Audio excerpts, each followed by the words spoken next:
I bought this at an auction in Germany and mistakenly thought it was part of a horse harness. It's carved wood and metal and old. This is a single hame for a horse harness. You were right. A pair of hames are two curved pieces of wood or metal that are attached to the horse's collar. The traces, which are the straps that the horse pulls the load with, are then attached to the hames. This design, typical of Northern Europe, is one of the two matching hames that would have been part of a complete draft horse harness. The link shows a nearly identical pair. This is some type of controller with a metal frame, found in a river while fly fishing. It's obviously newer than the old mill ruins nearby. The large cylinders inside look like capacitors, but there were also mechanical elements. This looks like the remnants of a trail or wildlife camera. These are motion-activated cameras that are strapped to a tree to take pictures or videos of wildlife. This looks like the main body of the camera, but the outer weatherproof casing has been broken apart, likely from going over the falls. The controller part is the control panel for setting up the camera. The large cylinders are the batteries, often C or D cells. The hinged brackets would be part of the door that protected the control panel. This large cast iron part was found on a hillside on a ranch in San Diego, CA. It weighs over 400 LABs and has copper tubing inside. It has copper plates that say Fairbanks Morse and U.S. Navy. This is a centrifugal pump. Fairbanks Morse was a major American manufacturer of engines and pumps. The U.S. Navy marking indicates it was a piece of military equipment. A centrifugal pump uses a rotating impeller to move a fluid. This is likely a large water pump that would have been used on a Navy ship, perhaps as a fire pump, a bilge pump, or for circulating cooling water. How this massive piece of naval hardware ended up on a hillside on a ranch is a complete mystery, but it is a substantial piece of industrial and military history. This is a hard plastic disc with a topside reflective inlay and etched alphanumerics on the rim. It's heavier than expected and was found in the home of a former aviation incident investigator. It's a planchet used for Rockwell or Vickers hardness testing. This is a sample of a material, often a metal or a polymer, that has been embedded in a plastic or resin disc. This is done to make it easier to handle and to prepare a flat, polished surface for testing. A hardness tester then presses a diamond or a hard steel ball into the surface with a specific force. The size of the resulting indentation, which are the tiny dots you see, is measured to determine the material's hardness. It is a standard sample from a materials science laboratory. These are two cement cylinders found just off the path of a neighborhood nature trail in the Pacific Northwest. They are close enough to touch, but are two separate cylinders about 3 to 4 feet tall. The solution is just close. This is a humorous, if unhelpful, response. Without more information, these could be anything. They might be old foundations for a piece of equipment, like a pump or a sign, that is no longer there. They could be bollards to prevent vehicle access to the trail. They could even be part of an old piece of playground equipment or an art installation. Their true purpose is a mystery, and the commenter is just having a bit of fun. What is this miniature fireplace with a lid? It was bought at a second-hand market in Tunis. It seems to be vintage cast iron, approximately 10 centimeters tall. This is a decorative inkwell made of gilded cast iron. It is a piece of antique desk furniture designed to look like a miniature fireplace or stove. The main body is the ornate stand. It would have originally had a small, removable glass or ceramic insert that would fit into the opening. This insert is what would have actually held the ink for a dip pen. The hinged lid would cover the ink to prevent it from evaporating. It is a charming and highly decorative antique inkwell. This is a small serrated metal pin or shim found in the laundry. It has a tab on one end and serrations on the other. It has a slight curvature. Yep, this looks like a pal from a ratcheting socket driver. A ratchet's mechanism, the part that makes the clicking sound, consists of a gear and one or more of these small, spring-loaded levers called pawls. The serrated end of the pawl engages with the teeth of the gear to allow it to turn in one direction, but not the other. This one has likely fallen out of a broken ratchet that was in a pocket and went through the wash. This is a small leather box with cups inside. There are 4 cups of around 150 milliliters and another 4 smaller cups of around 50 milliliters and a small teaspoon. It belonged to my grandfather and has Blumhart written on top. These are stirrup cups. A stirrup cup is a small cup used for serving a drink, traditionally port or sherry, to guests on horseback just before they set off on a hunt. They are so named because the drink was taken while one's feet were in the stirrups. This is a portable, cased set of such cups, designed for travel or for a picnic. The different sizes might be for different types of beverages. They are a classic accessory associated with equestrian and hunting traditions. This is a wooden paddle-like object with a tapered handle and a rectangular slot cut out. It's a little over 10 inches long and looks pretty old. It was found in the basement of a house built in 1910. This is definitely a handheld or portable sharpening stone, also known as a whetstone or a scythe stone. The main part of the paddle would have originally been an abrasive stone, which has since fallen out and been lost. The wooden part is just the handle. These were used by farmers and gardeners to sharpen the blades of tools in the field, such as a scythe, a sickle, or a knife. The commenter's grandmother had one with a deep groove worn into the stone from years of use. This was received as a gift, but neither of us knows what it really is. It's wooden, seemingly handcrafted, and has a leather loop. It's kind of a bowl, but not quite. This looks like a type of kuksa, a carved wooden cup, traditionally made by the Sami people of northern Scandinavia. They are typically carved from a birch burl. They are a traditional and very personal item used for drinking hot or cold liquids. The leather loop is for hanging it from a belt, so it is always handy when you're outdoors. If it is a genuine birch burl kuksa, it is a beautiful and highly prized piece of traditional craftsmanship. Found along with some silverware. It says International Silver Company 0901 8 Oz 70. Any ideas? This is a creamer, and it would have been part of a larger tea service set. A formal tea set from a silver company like International Silver would typically include a teapot, a coffee pot, a sugar bowl, and this creamer, which is a small pitcher for serving cream or milk. The 8 Oz marking indicates its capacity. The other numbers are likely the pattern number and other manufacturing codes. It is a classic piece of silver-plated tableware. This is a box of 3 to 4 inch reddish square tube things. They were found in the art room of an elementary school that's at least 50 years old. They are hard, smell like crayons, and the art room has a kiln. There are shelf supports for inside the kiln. A kiln is a high-temperature oven used for firing pottery. To fire multiple pieces at once, a system of shelves is built inside the kiln. These shelves are supported by a number of small ceramic posts, like these. They are made of a refractory ceramic material that can withstand the extremely high temperatures inside the kiln without melting or breaking. They are a fundamental and essential piece of kiln furniture. This is a wooden item with a blade that is stamped "Made in England, Stanley." The writing on the side says "Quick Cuts." The finder thought it could be a pill cutter. It's about 400 by 800 millimeters. The dimensions are likely a typo and should be in millimeters, not centimeters. This is a cigar cutter. Specifically, it's a tabletop or desktop V-cutter. The user would place the end of their cigar in the opening and then press down on the lever, which would bring the blade down to cut a V-shaped notch in the cap of the cigar.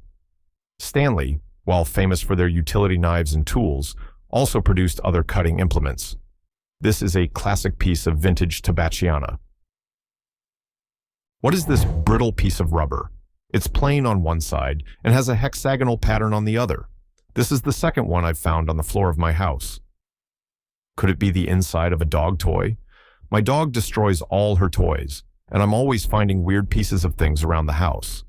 Many dog toys, especially tough or chew toys, are made of a thick, durable rubber and often have a textured pattern on them, like this hexagonal one, to make them more interesting for the dog to chew.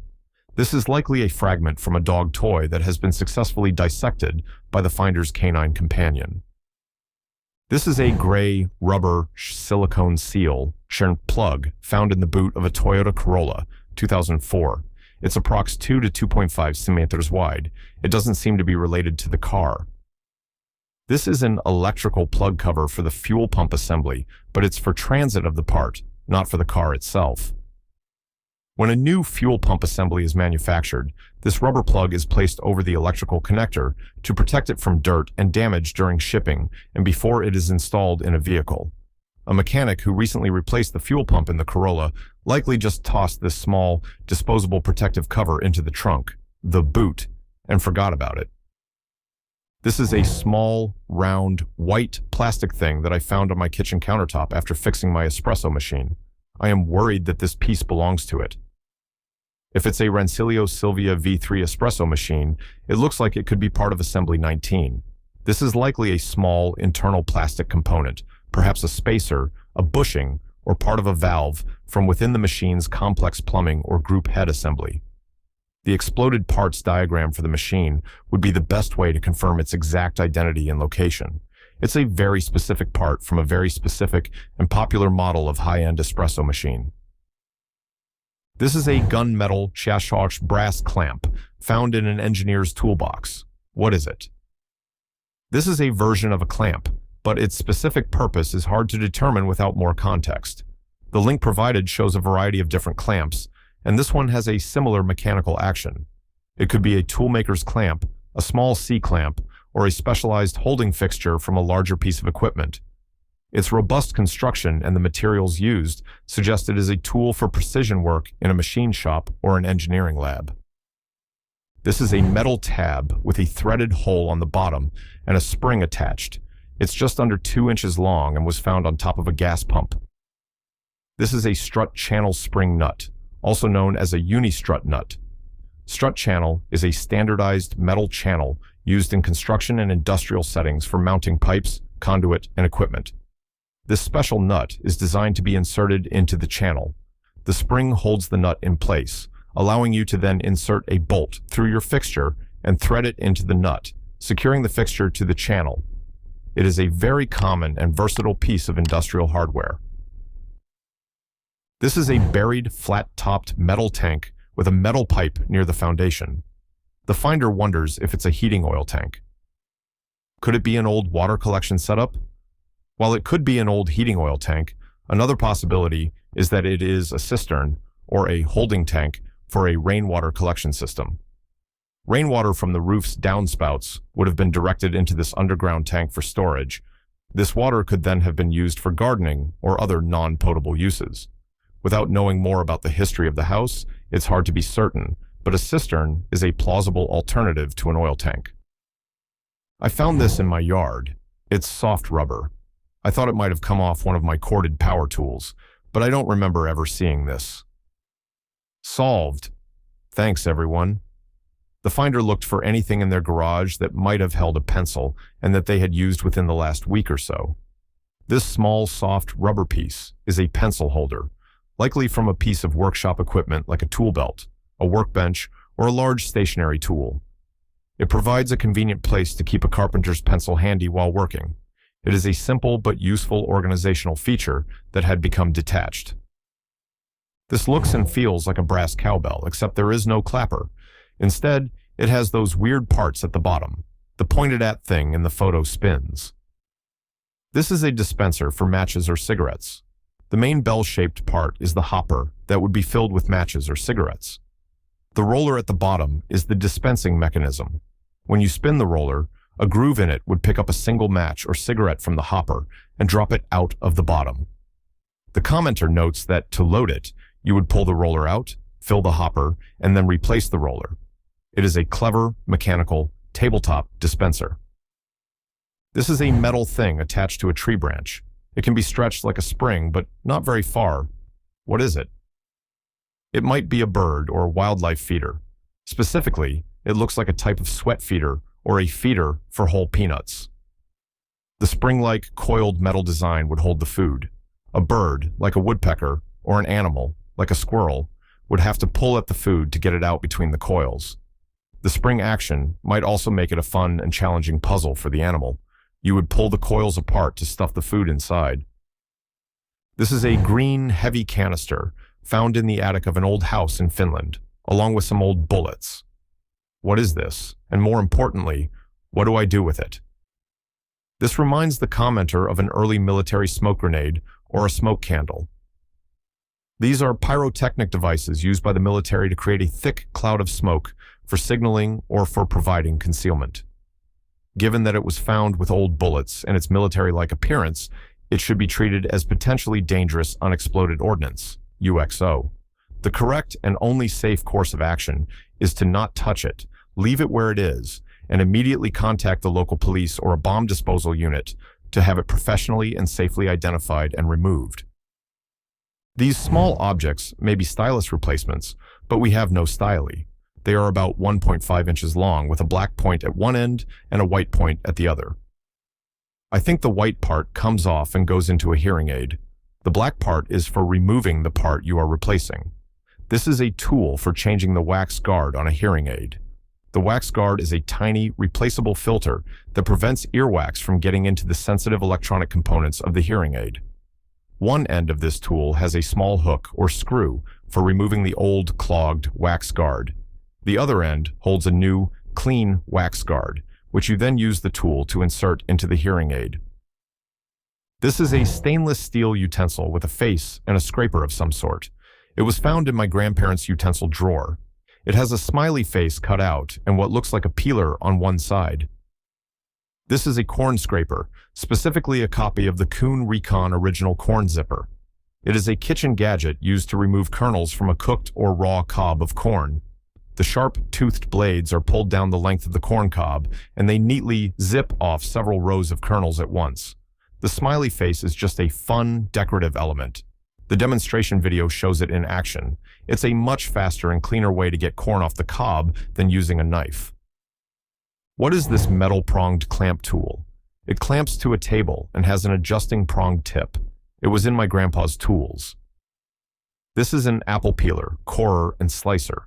It is a hand-cranked kitchen gadget that makes processing a large number of apples very fast and easy.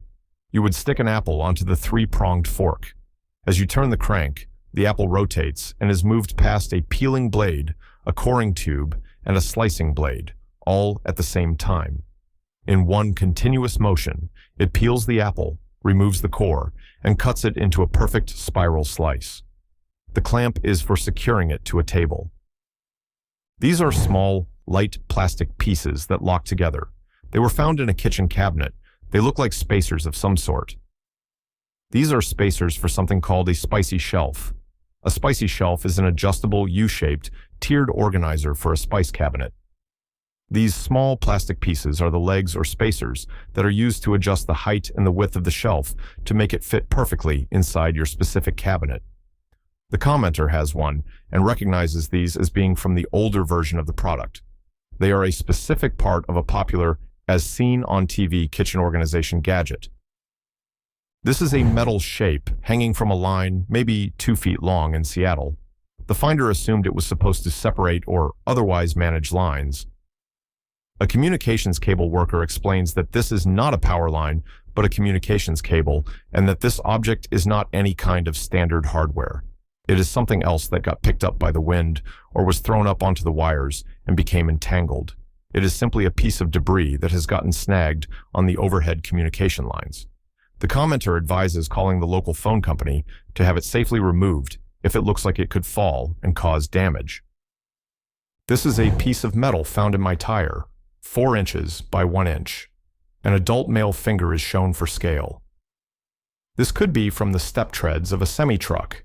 The steps that a truck driver uses to climb into the cab, or the catwalk behind the cab, are often covered with a perforated or aggressively textured metal plate to provide a non-slip surface. This looks like a piece of that metal tread plate that has broken off a truck and was lying on the road, where its sharp, broken edge was able to puncture the tire. This is a large metal enclosure with a black sloping panel, a lock, and a vent. There are 2 fiberglass vault lids nearby. The black sloping panel is a solar panel. This is a solar-powered utility meter and/or control box, most likely for an irrigation system. The solar panel charges a battery inside the enclosure, which then powers an irrigation controller or a water meter. The nearby fiberglass vaults would provide access to the underground irrigation valves. This type of self-contained solar-powered system is very common for controlling irrigation in parks, golf courses, or agricultural areas where it's not convenient to run mains power. This is a wire rack with raised ends and hooks. It was found in my partner's things. Neither of us knows what it is. This is a dish organizer for a cupboard. It's a space-saving piece of kitchen organization. You would place it on a shelf in your cabinet. The main part of the rack creates an additional shelf for stacking plates or bowls. The hooks on the bottom are for hanging mugs by their handles, making use of the otherwise wasted vertical space in the cabinet. It is a very common and practical kitchen accessory. This is a rusty, lightweight, wrench-looking piece found on the roof of an assembly plant in Michigan. It's 7 inches tall. 2 were found. This is a wild guess, but it could be a vibration damper or a buffer for some type of rooftop ventilation equipment. The W-shaped web and the linked parts suggest it could be part of an actuator arm for a series of louvers or flow control flaps. The wrench-like part might fit over an actuator rod. Its purpose would be to absorb mechanical shock or vibration from the large fans and motors of the HVAC system, preventing that vibration from being transmitted to the building structure. What is this wall-mounted wooden lever found at a camp in Maine? The owners do not know its purpose. Lifting the handle and letting the wire lever drop stops flat with the shelf. I think it's used to pop sealed canning jar lids off. When you are canning, a vacuum is created inside the jar, which seals the lid very tightly. This can make the lids very difficult to open. This wall-mounted lever provides a mechanical advantage. You would place the jar on the shelf, position the end of the wire lever under the edge of the lid, and then push down on the wooden handle. This would easily pry the lid open, breaking the vacuum seal. It is a clever, homemade kitchen gadget. Found on a rural road, this weighs 5 pounds. The wooden handle is 34.5 inches long. The metal blade is 20.25 inches long and 4.25 inches wide. The cutting part is the top part of the blade, farthest from the handle. This looks like a hay knife. Before hay was baled into the modern round or small square bales, it was often stored loose in a large haystack or in a hayloft. This hay would become very dense and compacted over time. A hay knife, with its long handle and sharp, often serrated blade, was used to cut sections or flakes of this compacted hay out of the stack to be fed to livestock. It is a classic and essential tool from the era of traditional farming. These black ports are next to electrical outlets on the top edge of a built-in workbench. What are they? Hey, I think I know this one. I bet those go to an antenna or the remnants of an antenna up in the attic or on the roof. They would have been used for a ham radio or a single transmission receiving setup. These are coaxial cable jacks, the kind used for connecting antennas.